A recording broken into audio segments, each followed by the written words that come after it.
و بعد از اینکه این توضیحات رو میده و از آنجا که ذکر شده استفاده میشه که لقب داشتن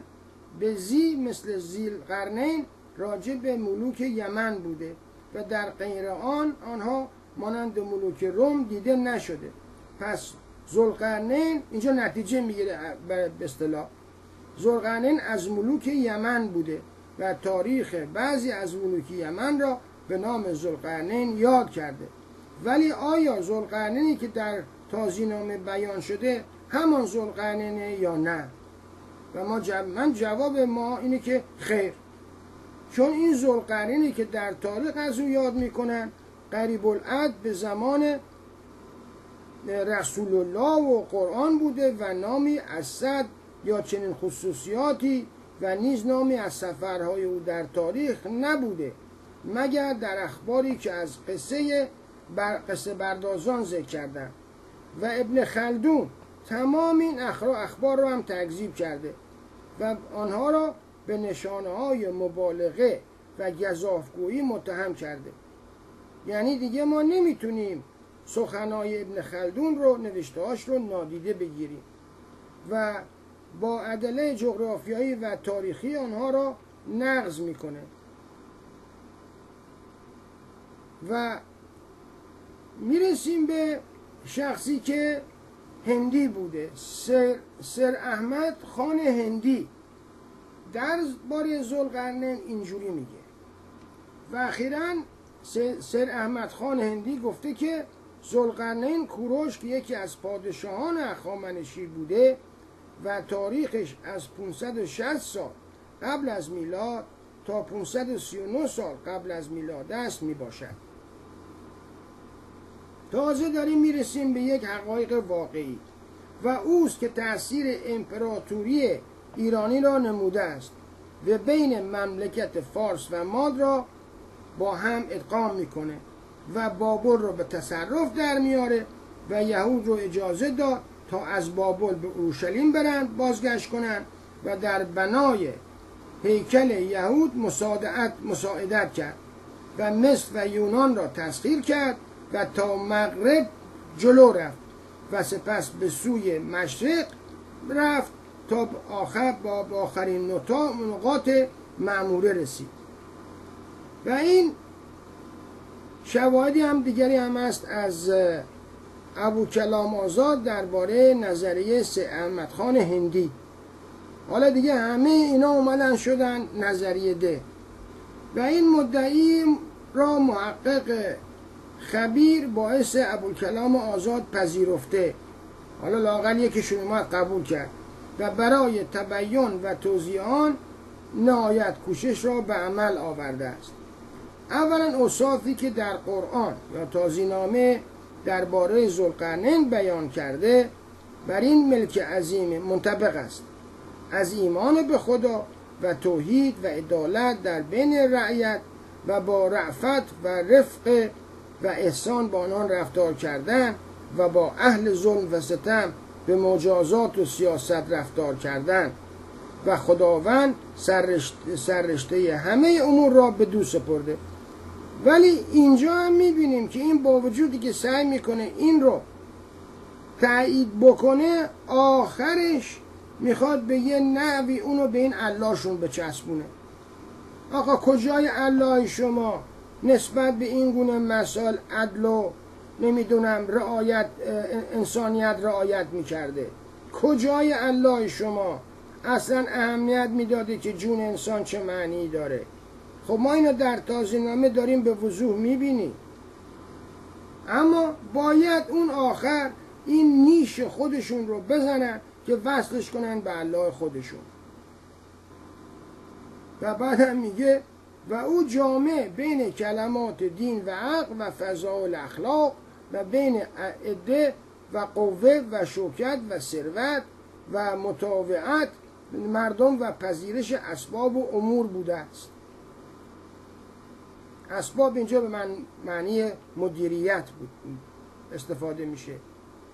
و او یک بار همانطور که تازی‌نامه بیان کرده به سمت مغرب حرکت کرد تا بر لیدیا و حول هوای آن دست پیدا کنه و برای بار دوم به سمت مشرق میره و تا به مطلع الشمس میرسه. مطلع الشمس همونجاست که میگن انتهای به اصطلاح خورشید بوده و نور نبوده و در آنجا گروهی از مردم وحشی و بیابانی رو پیدا میکنه که در صحراها و بیابانها زندگی میکردن و پس از آن به بنای سد همت میکنه. ولی این سد همونطور که شواهد گواست سدی است که در تنگه داریال بین کوههای قفقاز و در نزدیکی شهر تفلیس بنا شده. و بعد میگه اما ایمانش به خدا و روز قیامت در کتب عهد عتیق مثل کتاب عزرا و اصحاح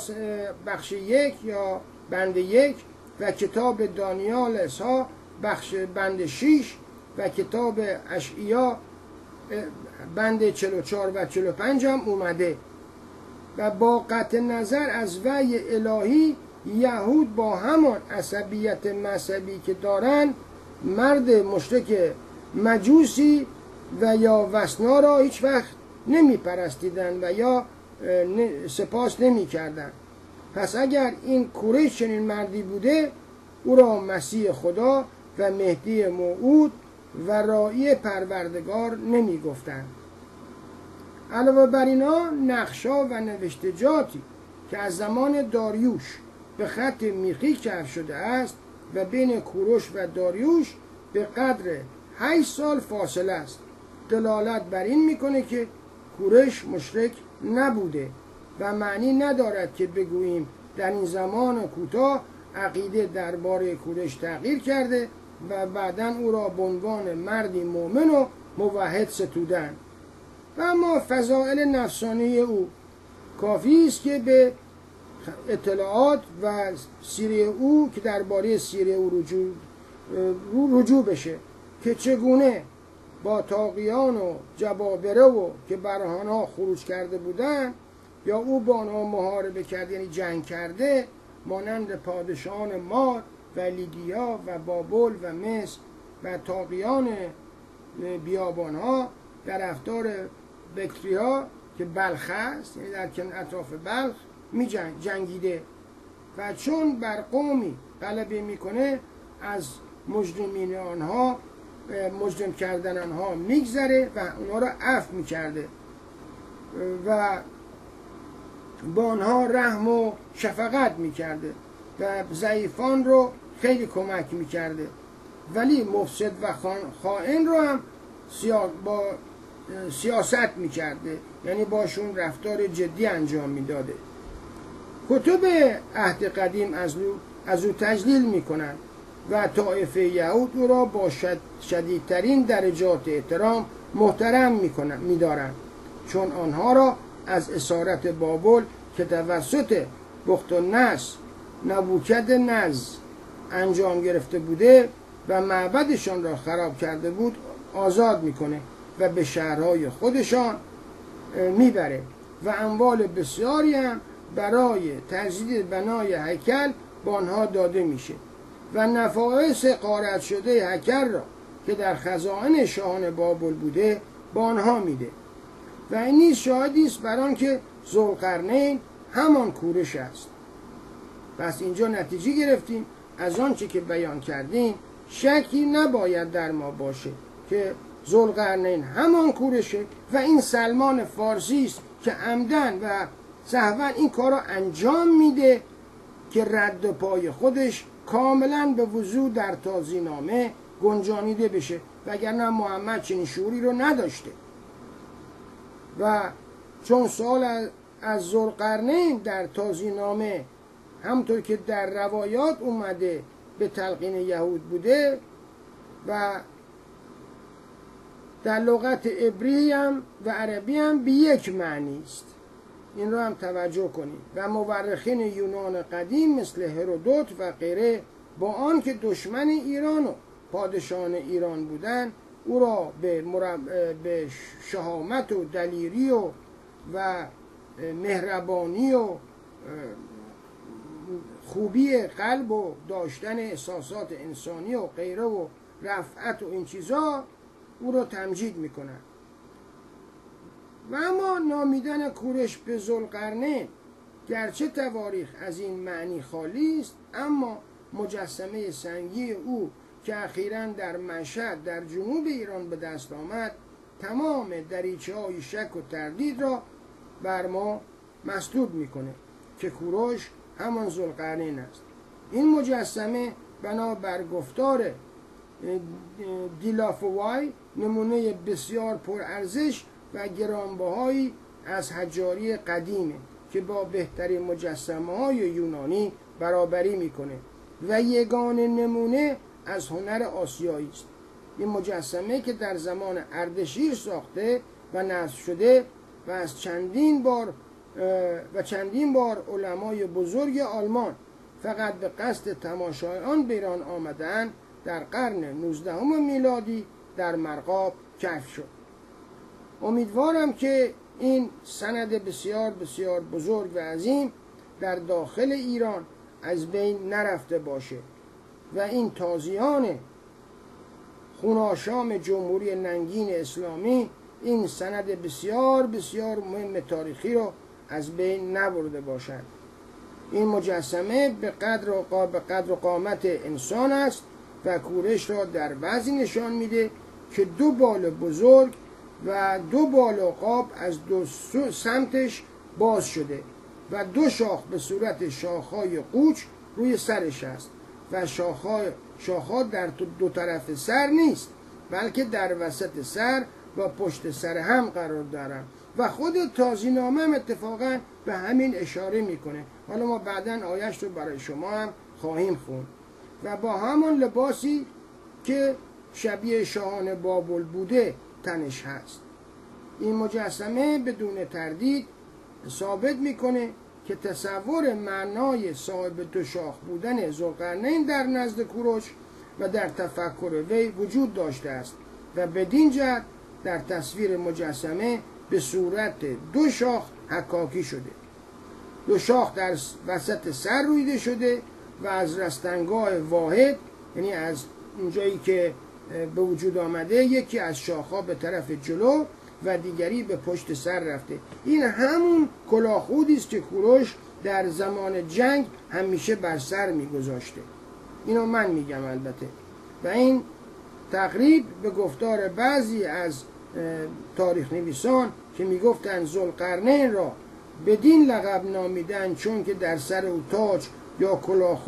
خودی بوده که دو شاخ داشته، بیشتر نزدیکه تا به اونهایی که چیزای دیگه گفتن. معنای دو شاخ در مجسمه کوروش است و لقب او به ذوالقرنین همان تشکیل واحد دولت یکتای فارس و عماد بوده که تا آن زمان دو حکومت مستقل بودند و این کوروش بود که مادها و هخامنشیان با هم ادغام شدند و هر کدام در اون زمان یک حاکم جدا داشتند، ولی کوروش بر هر دو غلبه میکنه و تشکیل یک حکومت واحد رو میده و همین معناست که در رویای دانیال پیغمبرم آمده. من فکر میکنم تا رویای حضرت دانیال که به ادامه گفتار در مورد کوروش بزرگ میرسیم توقف میکنیم، چون وقت ما تمام شد و اگر اتاق فرمان اطلاعی بدن که آیا ما چقدر دیگه فرصت داریم سپاسگزار میشم، اما طبق ساعت من وقت ما به پایان رسید. بله، پس